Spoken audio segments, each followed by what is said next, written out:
आपण अत्यंत महत्त्वपूर्ण अपडेट पाहतो. हा व्हिडिओ आपण शेवटपर्यंत पाहा. राज्य कर्मचाऱ्यांसाठी मोठी बातमी. 7 जुलै रोजी 4 महत्त्वाचे शासन निर्णय जारी. दिव्यांग शिक्षक, महसूल आणि NPS अधिकाऱ्यांना दिलासा. 13 जुलै 2026. नमस्कार मित्रांनो, चॅनलमध्ये आपले सर्व स्वागत आहे. तत्पूर्वी आपण नवीन असाल चॅनल आत्ता सबस्क्राईब करा, समोरील बेल आयकॉनला क्लिक करा. निश्चितच नवनवीन अपडेट अखिल तांबूसर क्लासेस चॅनलमार्फत सतत आपल्याला पाहायला मिळतील. पाहूया सविस्तर. राज्य शासनाने 7 जुलै 2026 रोजी राज्यातील अधिकारी व कर्मचाऱ्यांच्या दृष्टीने महत्त्वाचे 4 स्वतंत्र शासन निर्णय GR जारी केले आहेत. या निर्णयामध्ये दिव्यांग सक्षमीकरण, शालेय शिक्षण, महसूल विभाग तसेच सामान्य प्रशासन विभागाशी संबंधित विविध बाबींना मंजुरी देण्यात आली आहे. संबंधित विभागातील अधिकारी, कर्मचारी आणि लाभार्थी संस्थांसाठी हे निर्णय महत्त्वाचे मानले जात आहे. पहिला GR आहे. मूकबधीर संस्थांना वेतन अनुदानासाठी निधी मंजूर. दिव्यांग सक्षमीकरण विभागाने मूकबधीर प्रवर्गासाठी कार्यरत असलेल्या अशासकीय संस्थांना सहाय्यक अनुदान वेतन वितरणासाठी निधी मंजूर केला आहे. या निर्णयामुळे संबंधित संस्थांमधील कर्मचाऱ्यांचे वेतन वेळेत अदा करण्याचा मार्ग मोकळा झाला असून दिव्यांगाच्या सेवेसाठी कार्य करणाऱ्या संस्थांना आर्थिक आधार मिळणार आहे. नंबर 2.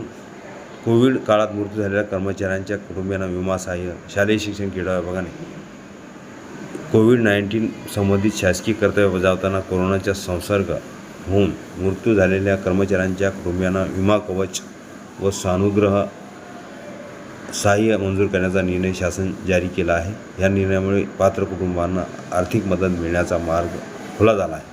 तिसरा GR. महसूल विभागाच्या सुधारित आकृतीबंधाला मंजुरी. महसूल व वन विभागाने महसूल विभागाच्या सुधारित आकृतीबंधास मंजुरी देणारा शासन निर्णय प्रसिद्ध केला आहे. ह्या निर्णयामुळे विभागातील प्रशासकीय रचना अधिक सक्षम करण्यास मदत होणार असून आवश्यक पदरचना आणि कार्यपद्धती सुधारणा करण्याचा मार्ग मोकळा होणार आहे. चौथा GR आहे. NPS UPS कर्मचाऱ्यांसाठी नवीन लेखाशीर्षाला मंजुरी. सामान्य प्रशासन विभागाने राष्ट्रीय पेन्शन प्रणाली NPS किंवा एकीकृत पेन्शन योजना UPS यामध्ये समाविष्ट असलेल्या अखिल भारतीय सेवेतील अधिकाऱ्यांचे प्रतिनियुक्ती कालावधीतील योगदानाची अंशतः जमा करण्यासाठी नवीन लेखाशीर्ष उघडण्यास मंजुरी दिली आहे. या निर्णयामुळे अंशदान जमा करण्याची प्रक्रिया अधिक सुलभ आणि पारदर्शक होणार आहे. राज्य कर्मचाऱ्यांसाठी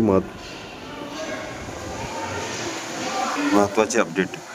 7 जुलै 2026 रोजी जारी करण्यात आलेले हे 4ही शासन निर्णय विविध विभागातील अधिकारी, कर्मचारी, अशासकीय संस्था तसेच लाभार्थी कुटुंबासाठी महत्त्वाचे ठरणार आहेत. संबंधित विभागाकडून ह्या निर्णयाच्या अंमलबजावणीची प्रक्रिया लवकरच सुरू होण्याची अपेक्षा व्यक्त केली जात आहे. चॅनलवर नवीन असाल चॅनलच्या खालच्या बटनला सबस्क्राईब केलं टच करा, समोरील बेल आयकॉनला क्लिक करा, लाईक करा, शेअर करा.